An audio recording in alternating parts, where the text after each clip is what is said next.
Welcome to Wayward Writers. I'm senior literary agent and author Heather Cashman. I'm author and writing coach Stephanie Beers. And I'm author and writing coach Nikki Jacobsmeyer. Our mission is to nurture and enrich established writers throughout their publishing journeys. We welcome all genres, age groups, and publishing paths through video podcasts, online webinars, in-person retreats, and more. We're here to help you conquer your path. Welcome, everyone. We are excited today to have with us Vivian Kirkfield. She is an amazing author and an amazing woman. So, Stephanie, will you tell us about Vivian? I would be happy to. Vivian Kirkfield constantly takes leaps of faith. She jumped from a perfectly good plane with her son, hiked to the summit of Pikes Peak with her husband, and parasailed over the Pacific Ocean with only seagulls for company. Passionate about helping kids become lovers of books, Vivian is the author of award-winning titles including Pippa's Passover Plate, Holiday House, Four Otters Toboggan, an animal counting book with Pomegranate, Sweet Dreams, Sarah, with Creston Books, Making Their Voices Heard, the inspiring friendship of Ella Fitzgerald and Marilyn Monroe. I love that book. Little B. From Here to There, Inventions That Change the Way the World Moves, Houghton Mifflin Harcourt. Pedal, Balance, Steer, Annie Laundary, the first woman to cycle around the world. And One Girl's Voice, How Lucy Stone Helped Change the Law of the Land, also by Calkins Creek and Astra. And she's got several more in the pipeline for 2026. She hosts the 50 Precious Words International Writing Contest and the 50 Precious Words for Kids Challenge. We're so happy to have you here, Vivian. I'm a big fan of yours, and I love your books. So thank you for joining us. Much. Thank you for having me. I'm thrilled always to share my stories, right? We all have stories to tell. Yes. Yes. And we're excited to hear about your work and specifically about your 50 Precious Words contest. But before you share those details, if you could just kind of tell us when you started writing and what your writing journey has looked like. I would love to. As I said, we're all storytellers, and I think we all want to tell stories. When I was a kid, I would write little poems, but I never seriously thought about becoming an author. I was a kindergarten teacher. That was my dream. And I became a kindergarten teacher, and it was amazing. But when I turned 64, my son gave me a very unusual birthday gift. He took me skydiving. That's amazing. Oh my goodness. I love it. Honestly, it was so much fun. I even have a video of it, which is great because he paid a videographer to also jump. Oh, how cool. This guy was falling as I was I was not on my own. Yeah. I was tied up to a pro guy. But this guy was falling and I was falling, and you're on your stomach falling. And I'm waving to the guy and I'm giving him the thumbs up and everything, blowing kisses. And my guy is sticking his hand in front of me and going like this. And I'm like, go, stop. I'm busy with my photo shoot. But he was telling me time was clicking and I needed to pull the ripcord, but he pulled it. And anyway, so it was a great experience. But the best part was when my feet touched the ground, I knew that if I could jump out of a perfectly good airplane, I could probably do anything. And I had already started blogging. I was blogging about picture books. I was meeting people who were reading picture books and reviewing picture books and writing picture books. And I was like, maybe I could do that. And so that was 2011. And the next year, 2012, I jumped in just the way I jumped out of that plane with my whole heart into the kidlit world. And I started joining Facebook groups, joining picture book writing groups, and I joined 12 by 12, which was a picture book challenge to write 12 manuscripts in the first year. And I did. And some of them are books. Some of them are nothing now, but some of them are books. And that's really exciting. And it just ballooned from there. And then I was so lucky to sign with Essie White at Storm Agency. And she sent out my first story, which was Sweet Dream Sarah, the first one that she fell in love with. And we got a book deal a month later. Oh, amazing. That's amazing. So that was really amazing. Yeah. And it's been a wonderful journey. So that's how it started, from jumping out of an airplane. What a great story. So Yeah. it is a great story. It's inspiring. It is. I'm going to tell all my kids that when I'm 60, I need a birthday present. Right, jumping out of a skydiving, plane. right. I was always very timid. I was a very timid child and a very timid adult. And I did not make my voice heard for most of my life. But after that, I realized, oh, why not? Just think about things before you say them. But if something's on your heart, you have to say it. If there's something that needs to be done, go and do it. It was very empowering, for sure. That is. I think there might be a picture book in that story too, Vivian. You might think about it. That's a good one. I should. Yeah. I should. Yeah. Thank you. Love it. Yeah. It's a great story. So in that first year when you were doing 12 by 12 and all that, is that when you got involved with writing contests, or was that later on? And yes. So I got involved in 12 by 12. And the year before, because I was blogging about picture books, I was lurking around the Kidlit world and the Kidlit internet world, blogging world. And since I was blogging about picture books, somebody told me, you need to go to Susanna Leonard Hill's blog. And she is a multi-published New York Times best-selling author, but also she has the most fantastic website, and she blogs, and she has contests. And so I was looking at that, but I wasn't participating. But now I started participating. She had a Valentini contest, which was for Valentine's Day, only 214 words because Valentine's Day is 214. Okay. Yeah, so clever. Yeah. She had a Halloweensy contest, only 100 words, and several other contests. And it was all done so kind and so compassionately, and with such a beautiful community of positivity. For sure, we need that now, but even back in 2012 and 13 and 14, we've always needed that. And so I kind of modeled myself on her, right? On Susanna. And she even gives classes. So that was the first picture book writing class I took in 2014 with her class.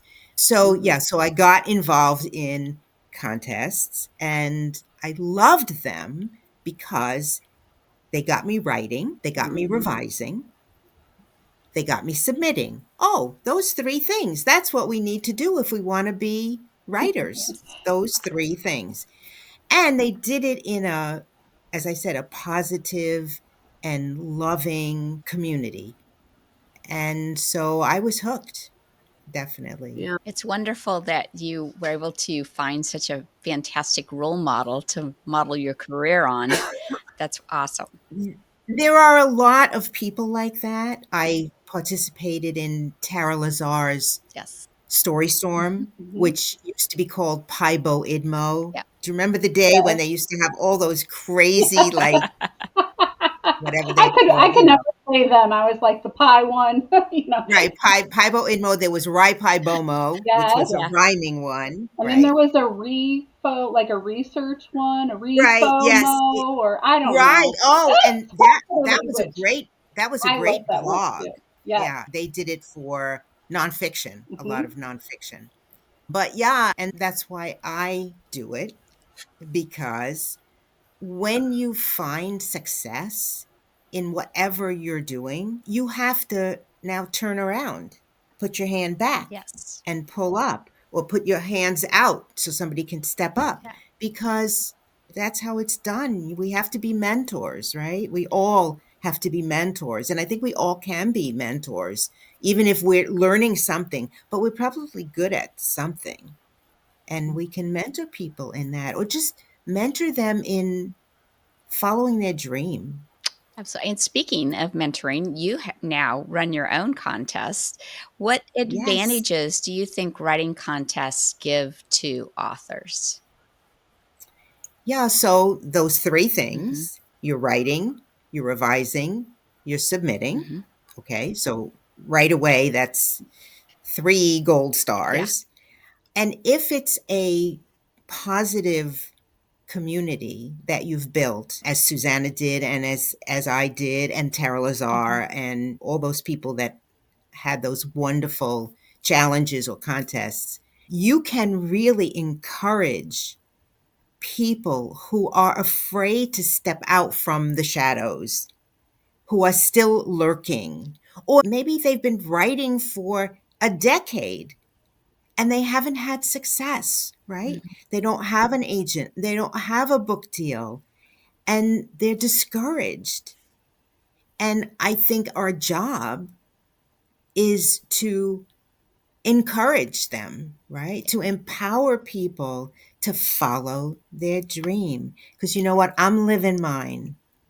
And I want everybody to follow theirs. First of all, to discover what their dream is, but then to follow their dream.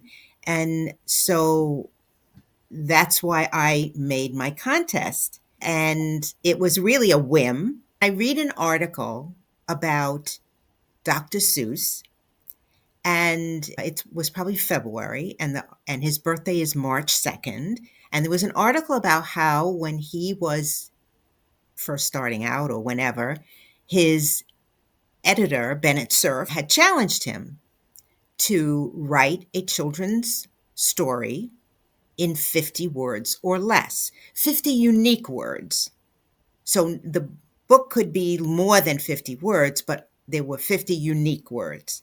And he wrote Green Eggs and Ham, Mhm. which has 750 words, but only 50 unique words. So am, Sam, I, they were used many times, but they only count once. And I said, wow, that's amazing.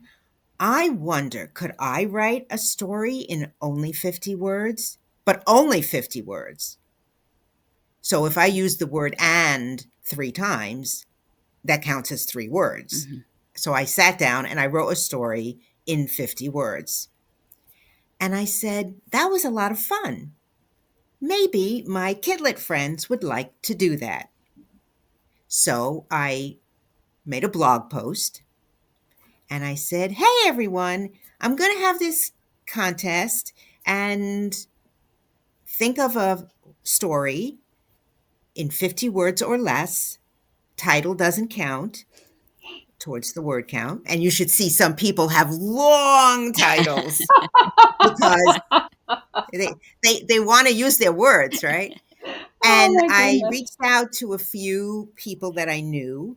Essie was one of them. And my agent said, oh, I'll give a critique. I had 20 prizes. And I thought maybe 10 people would take pity on me and send a story. But I got 128 stories. Nice. Wow. And so I read all the stories. And I didn't have anybody helping me because I thought I was only going to get 10 stories. But I read them through, and there were lots of really good stories, because you can tell a really good story in 50 words or less, amazingly, Hmm. but you can. And I kept going back to one story, and it was about a little tiger, and knew any parent would want to read that story to their children a million times. And every Wow. child would want to hear it a million times. It was just so sweet, so sweet. I have it right here. Do you want to see it? Yeah. Or Show us. Yes. so anyway, that was the story I chose to be first place, and I had 19 other winners, and I announced it at the end of the week or whenever I announced it.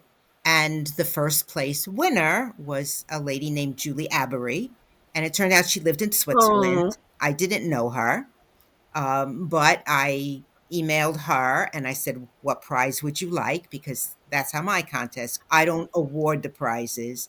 I give the list of prizes, and the first place winner chooses whichever prize they want. They might not want the prize I say is the first prize or prize number one. Let's say it's an agent critique, but they already have an agent, so they aren't going to want that prize, right? So maybe they'll want prize number 2 or 3 or 4.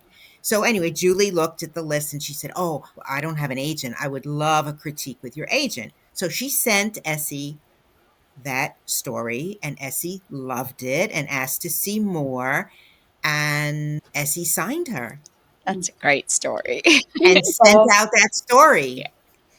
Oh, And Little Tiger is Aw. That is now darling. only the first of 8 other board books in the Little Animals series. yeah. And there's little panda, little penguin, Yep. little rhino, whatever. And of course, Julie has many other books as well now. But that was the first year. So that's what it can do. That's It can incredible. do that. In 2021, Federico Arabia sent a story. It was a beautiful story. He didn't win. I don't know if he was one of the winners. He wasn't the first place winner. But he took that story. He added a few more words. And he wrote a 50,000 word YA novel. It has won a million awards, right? And the last page of his book are those 50 words.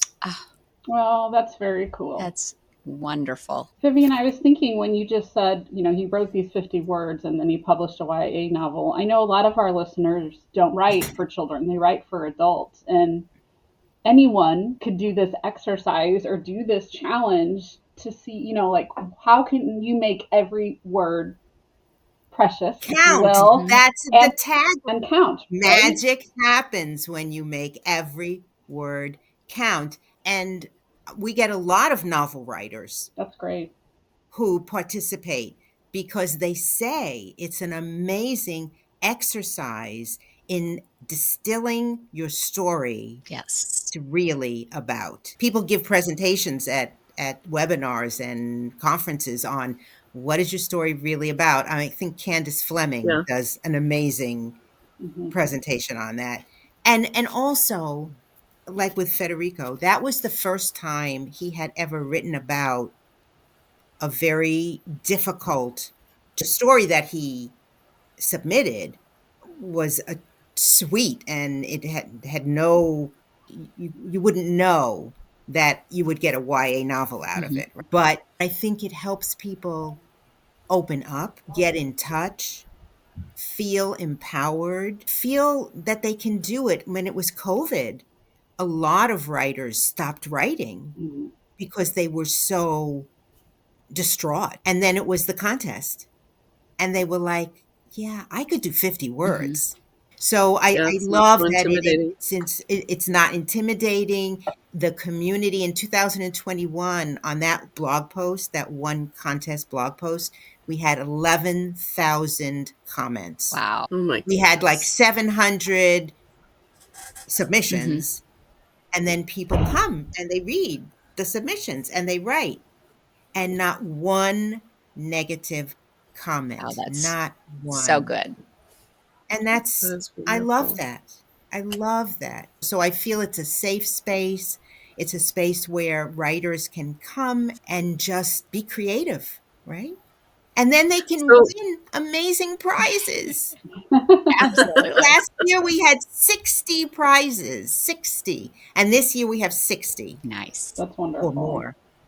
And they're amazing. Editor opportunities, agent opportunities, a 2-day writing retreat at Highlights Foundation in Pennsylvania, promotional opportunities to be on like a radio thing, and fun. Yeah. So being a little bit devil's advocate here, not all contests maybe are as wonderful. Yep. So how do you determine which contests are worth entering and which ones aren't? Yeah, so I never participated in a contest that I had to pay for, although I won't say that it might be the right opportunity for somebody. If it's like a small, I don't know, $15 or $25 or something like that, but the prizes are amazing and you vetted it. You have to do your due diligence, Hmm. just like when you're looking for an agent or Right. if you don't have an agent and you're looking for an editor, you have to do your research. You look online, you ask friends, did you do this contest? Have you participated? What was it like? Was it a good experience? Go online and look at it and see if it's something that you Yeah. can look at. I wouldn't jump into any contest without finding out who's running it and Yeah. how long have they been doing it. And it might be the first year. I had a first year doing Sure. it, but I just think we have to be smart and not jump into things that could be a scam or uh, could be not a good experience. And now it doesn't guarantee just because you did your due diligence that, Sure. it's a wonderful contest, but if you check Yeah. it out, it's helpful. Shouldn't they also, like, they should be listing the prizes, like if there's agent prizes or editor prizes, and you should be able to go and see if those are legitimate agents and legitimate Oh, editors or yes. Oh, for sure, for things sure. like I that. mean, I do a heads up for my contest. I don't know if everybody does this, but that's what I do. February 1st. So the contest is March 2nd and 3rd, but February 1st, I will have a post and it will give all the guidelines and it will also give all the prizes. And everybody who's a prize gets their picture or their headshot or their publishing logo or whatever they want, and a bio and their social media link. It takes a lot of time to get through these Sure. blog posts because that's 60 prizes. That's a lot to get through, but it's fun. And yeah, people can go check it out and they should. Vivian, if someone is wanting to enter a contest with a manuscript they've already written and maybe, they want to clean it up, how do you recommend choosing which manuscript is the best to submit? Yeah, so that's hard. First of all, I hope people have critique buddies or critique groups that they can run their stories by because writing is a very isolationist type of career. And we can't be fooled to think we know it all. We don't. Even somebody who has 100 books, they're still learning. We're all still learning. Hmm. And if you have critique buddies that can read your manuscript, give you feedback, maybe they can help. If it's a Halloweensy contest and it says it has to be Halloween themed, and you're going to send them something about Valentine's Day or something else, that's not a good choice, right? Hmm. So read the Yeah. instructions, read Much the like guidelines. submitting to an agent or editor, eh? Like, Follow Right, you have to right, read directions. those things. Well, exactly, and I had a exactly. thought too. So let's say you go on Vivian's and you have 3 manuscripts that are 50 words that you could submit.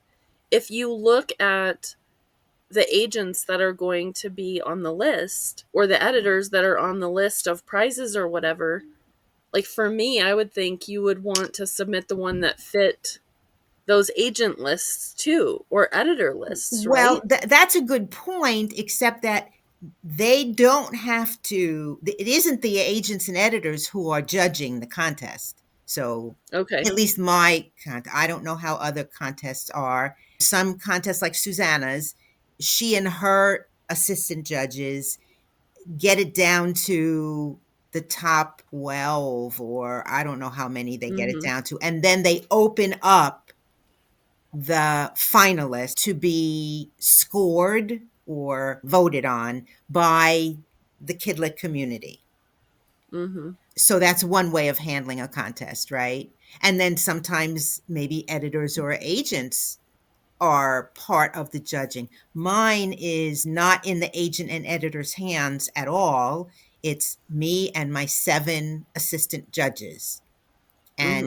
And I read every single submission, and one of my other, Maria Marshall, reads every single one. And the other 6 judges read scrolling 20 and then 20, 20, 20, 20. So they each wind up reading about 120.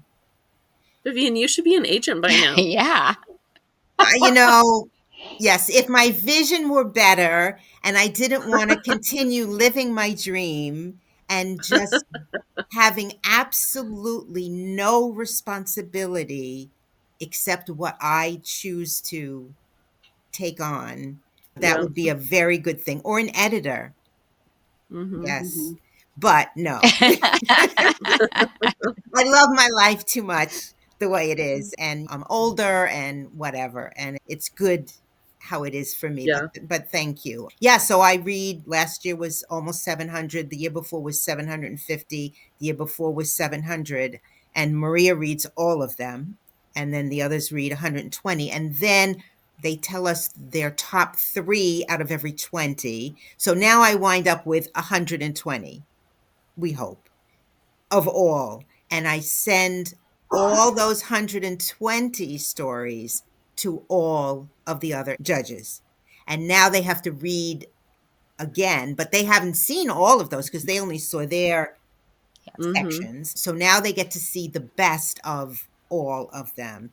And everybody votes. And if an entry has 8 judges' initials on it, it means 8 judges loved that story. Doesn't mean 8 judges thought it was the best story of the 120, but they all loved it.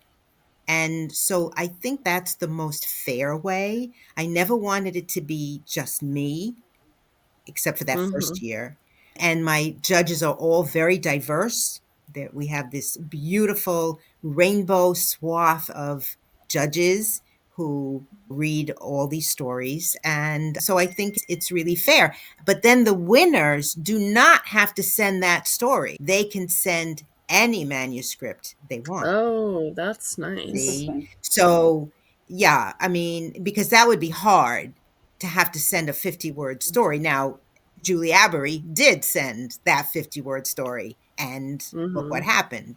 Amazing. Mm-hmm. But they can send an 800-word manuscript to an editor or an agent Mm-hmm. if they choose that prize. So, for my contest, it's not an issue. But that's really good advice to study editors or agents and see what they love, because I got a book deal because I studied an editor with Pedal Balance Steer. Carolyn Yoder loved the manuscript, but not enough to acquire it. And so she asked for an R&R. So I revised it. Essie sent it. Still wasn't right. R&R again, sent it. Nope, still wasn't right. So now I got smart and I checked out interviews that editor had given over the years. And in every interview, she mentioned 1 or 2 picture books that she was editing that year. Mm-hmm. And I went to the library and I took out a stack of 10 current picture books that she had edited. And I read each one and I said, what did that author do? What did that author do? What did that author do that she fell in love with enough to acquire that story? And Right. I discovered what she loved, and I made some changes on my manuscript and she acquired it. That's So, awesome. yay. So that's a good tip for writers. And smart too. It's not just the writing, Yeah. it's being smart about your writing and marketing and who you're Mm-hmm. Right, writing for. right. Yeah. And using other as mentor Yes. texts, right? Right. That's great Right. advice. The 50-word contest, that's like mentor Oh, texts yes.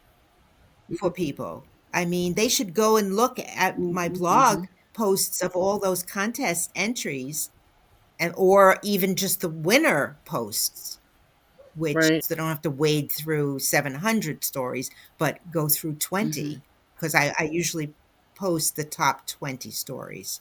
And oh my goodness, you're going to see some fabulous writing, and it Mhm. can be helpful. Mhm. Mhm. So sorry. I was just going to say what you were talking about with how you took the time and researched that editor. And I think that yes, there is this certain amount of luck and timing, if you want to Yep. call it, in Yep. publishing, whether it's children's or adults. But usually, at least it's been in my experience over the past decade plus, that behind that someone invested time, possibly money, but work. Like there's an investment. We see things and we're like, oh wow, they got another deal, they're so lucky. But what they did, right, to get Yes. there is usually a long laundry list of hard work, sometimes tedious, maybe sometimes not fun. So you're going to invest something and you have to take the risk. Like, I mean, what felt more dangerous, jumping out of that plane with your son or trying to get a book published? Do you know what I mean? Like there's Trying to get a book published Harder.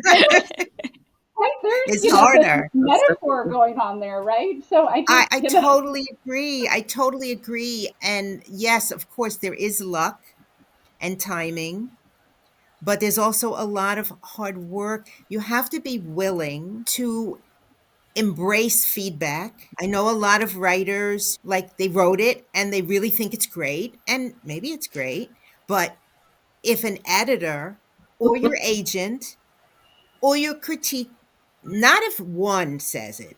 Oh, of course, if the one is an editor who wants to acquire it, yeah, you better be listening. And if it's your agent, you better be listening. But if you have five critique buddies and four of them like it, and one of them says, "Oh, you know what? Whatever." Okay, maybe you don't have to pay attention so much. But if all five of your critique buddies say the beginning just didn't engage me, or the ending just didn't satisfy me, or I don't know, it was boring, or whatever, you have to listen, right? You have to be willing to listen, kill your darlings. That's so hard, Oh, right? yeah. Like you work forever on a beginning or an ending or a phrase or a refrain, and then you wind up not even using it. That's hurts, but you got to do it, yeah. because if you want to get published, if you want agents to love your work or editors to acquire your stories, you have to work at it until it's where it needs to be. And as you brought out, pay attention to what they want. Sometimes they tell us, sometimes they don't, but sometimes they tell us. And we have to be listening and be willing to do it. And it's fun. It has to be joyful. So that's another thing. It has to continue to be joyful. Is it joyful when Essie emails me and says that an editor, she sends me whatever the editor said, yeah, I don't like the voice and I don't like the writing. Oh, no, Yeah. that doesn't make you feel joyful, but it's okay if you still are enjoying the writing, Mhm. the community, if you're still having fun, even if it's not fun to get rejections, but if you're still having fun, then you keep going. The day that it's not giving you joy, that's the day to say, maybe there'll be something else I'll do now. But while there's still joy, even if it's discouraging sometimes and rejection is hard, but you're still going, because if you don't give up, you will succeed. I have those 5 P's, right? Somebody made a plaque for me. These are my 5 P's. And it doesn't matter if you want to be a soccer player or a ballerina or a plumber or a teacher or an author or an illustrator. So the first one is passion. Because if you don't have the passion, forget about it, right? You got to have the passion. With writing, you're going to be revising that story so many times, you had better love it That's true. or you're going to hate it. You have to have the passion. Preparation. right? You got to invest in yourself, take classes, get critique buddies, go to conferences, webinars. There's things you have to do to prepare yourself and your writing. Practice. You got to be writing and revising and writing and revising and writing and revising. I don't write every day. Some people, they 20 minutes in the morning or an hour in the morning or whenever, and that's great. You find what works for you.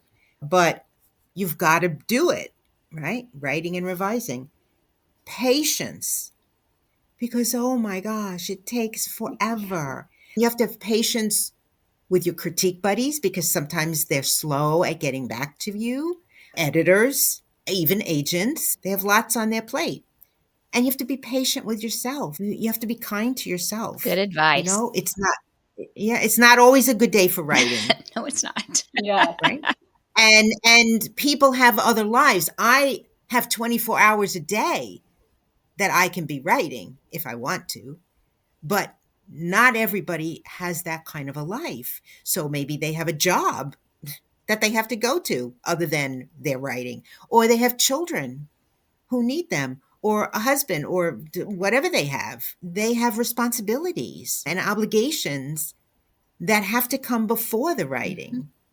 And so be kind to yourself and take time for yourself and self-care and go for a walk or get a massage or whatever. Have a cup of tea, right? Whatever. And the last one, which is probably the most important, is perseverance. Never give up. If this is your dream, never give up, because the next agent or the next editor or the next story, that could be the one. And so if you give up, you'll never know. So those are my 5 P's. And I think they hold true for reaching any goal in life and definitely for writing. I think those are great. And that's definitely true for writing too, especially the perseverance and your patience. Thank you for sharing that. Well, It's you're great. welcome. While we're talking about the contests and the writing and everything, what are some of the common mistakes that you see contests or writers, or what are common mistakes that you do see that maybe you can help point them out so we can avoid those? Okay. Mistake number 1. If the contest is asking for a Halloween theme, or it's asking for 50 words or less, or it's asking, read the guidelines. Okay. Follow Please. directions. Follow directions, right? And that will take away like 90% of the wrong things that go on with a contest. I have had people posting their story on Twitter or on Facebook or on old contest posts. I finally got smart and I closed comments on those posts because every year I had to go searching because somebody would email me and they'd say, "Oh my God, I posted." Now it's like 11:45 p.m. on the deadline date because, of course, some people like to wait a while. And they'll be like, "Hi, I'm so sorry, but I posted 5 minutes ago and I don't see it." And I'm like, "All right, let me go." No, I don't see it. And I've gone back to previous contest posts from like 2018, 2019. And oh yeah, they posted theirs right there. So That is read the directions, very kind pay of you. attention to the guidelines, to the deadline, to the rules of the contest. And I think that's really the most important thing because that covers pretty much everything. And just have fun because it's supposed to be fun. Contests are supposed to be fun. And I think most of the people that participate in 50 Precious Words do adhere to that fun theme, and they do try to have fun with it. But yeah, I think just read the guidelines and pay attention to deadlines and the rules of what the contest is asking for. And I think you'll be fine, right? I used to let people post more than one entry. And as the contest grew, we had almost 700 last year. So can you imagine, I let people do two, then I'd have Yeah. 1,400 with three. So I had to say just one. Besides, it's No, good for that's them it. to have to figure out which is their very best and put all their Right, effort into that one. So I think that's right, actually very smart of you for right. running the contest that way. Yeah, I think it's helped. And so many people, not just Julie and Federico, but so many people have books now That's exciting. that were contest entries. And not, yes, they're not 50 words. They expanded Hmm. them to be a regular picture book, but unbelievable. It makes me so happy, to know that the contest inspired Yes. them to be writing and to write those stories. Are there things that you tell your judges to look for specifically when you're trying to find the quote winners? It's a great question. And I think many contests are run differently depending on the contest. I've been a contest judge for some other contests for SCBWI and for mentorship programs. And some contests have a metric. Okay, you get 10 points if let's say it's rhyming, 10 points if the rhyme is good, 10 points if it's got good meter, 10 points. And that's how we don't do that at 50 Precious Words. I tell my judges it has to have a beginning, a middle, and an end. It has to be a real story, not just this beautiful, lyrical, poetic ode to trees or something, which they're beautiful, but it's not just a poem, it's a story. So it could be a poem, but it has to also be a story. It has to be 50 words or less, and it has to touch your heart. Whether it touches your heart because it's heartwarming and at the end you go, ah, or it touches your heart because it's so funny, you're laughing out loud by the end of the story, or it was such a surprise. Oh my gosh, I didn't know that. So I tell my judges, follow your heart. And it's interesting because there are 8 judges, including me. We are 8 different people. We have 8 different views of what a great story is. And so I know one of my judges, she loves funny. So if there's funny stories, that's going to be in her top list. And that's great. Another judge loves lyrical. And so I know she's going to choose a lot of lyrical stories. And that's great too. And that's why it's great to have a bunch of judges because we're all looking for what touches our heart, right? And I don't make the final decision. It's all how many votes each story gets at the end. The only decision I make is if a story gets, like 4 stories get the same number of judge votes. So now it's in my corner, and I will decide. Let's say it's a pretty top story. So let's say those 4 stories could either be number 2, number 3, number 4, or number 5 could be number 2, right? Because they all had the same number of votes. So that's up to, so then I get to pick what speaks to my heart the most. Mhm.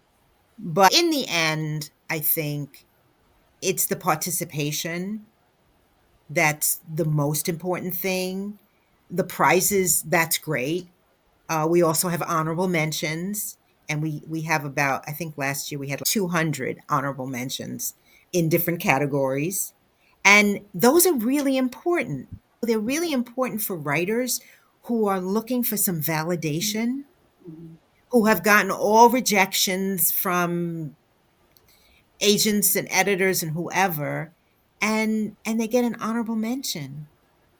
And Yeah. and some people put it up on their social media, like honorable mention in 50 Precious Words. And I'm really Yeah. happy about that because that is going to inspire them to keep going, right? To keep Mhm. on. Absolutely.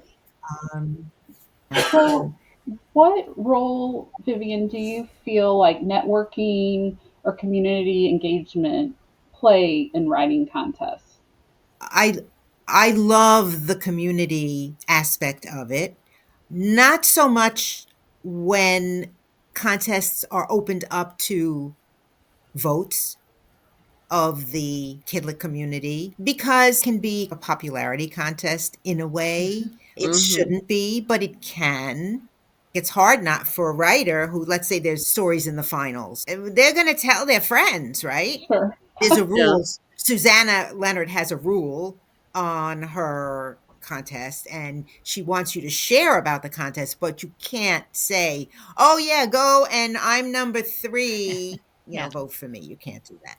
But some people will do it anyway. So I like how ours is in that it's not a popularity contest, but it is community building. And I think, as I said before, for some writers who are more closed in their own writing world, and maybe they don't have like critique buddies or many critique buddies, the contest is a wonderful way for them to network with other writers because Absolutely.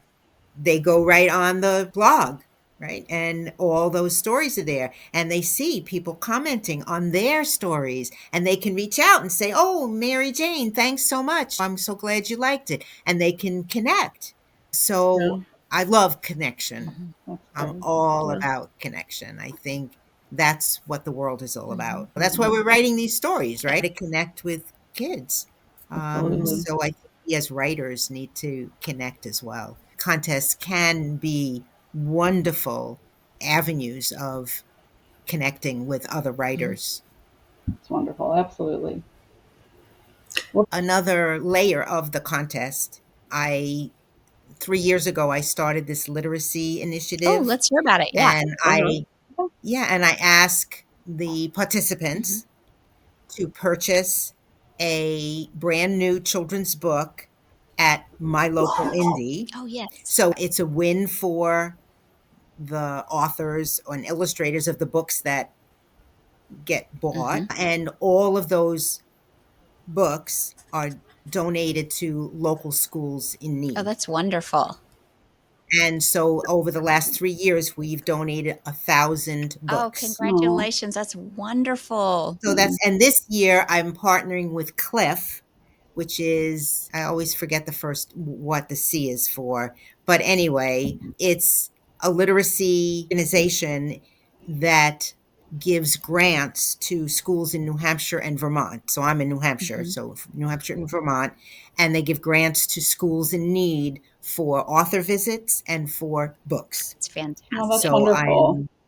so I'm partnering with them, and yeah, I think it's going to really work out very well. So your participants can not only enter a contest, possibly win good, amazing prizes, but they can do good with their books by donating to Right, kids. It's right, amazing. I love that right. concept. And not everybody buys a Mhm. book, and that's totally Sure. fine. And some people who are authors, who are published authors already, they'll just mail me Nice. Hmm. books, That's and wonderful. that's fine too. However, it works.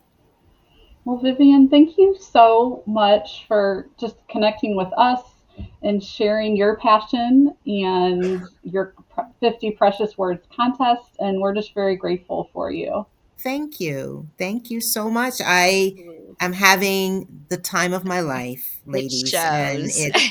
Yes, you can tell. I am so blessed to be living my dream and able to help others follow theirs. And what could be better than that, right? Nothing. It's awesome. And we have to share this Mhm. positivity because Absolutely. this world needs positive energy. So we all have to be giving that to the world. Thank Absolutely. you. Thank Thank you for having you. me. Thank Thank you. you. Thank you for joining us on this episode of Wayward Writers. Let's connect. Find us at waywardwriters.com, X, Instagram, YouTube, and Facebook. See you next time. Conquer your path.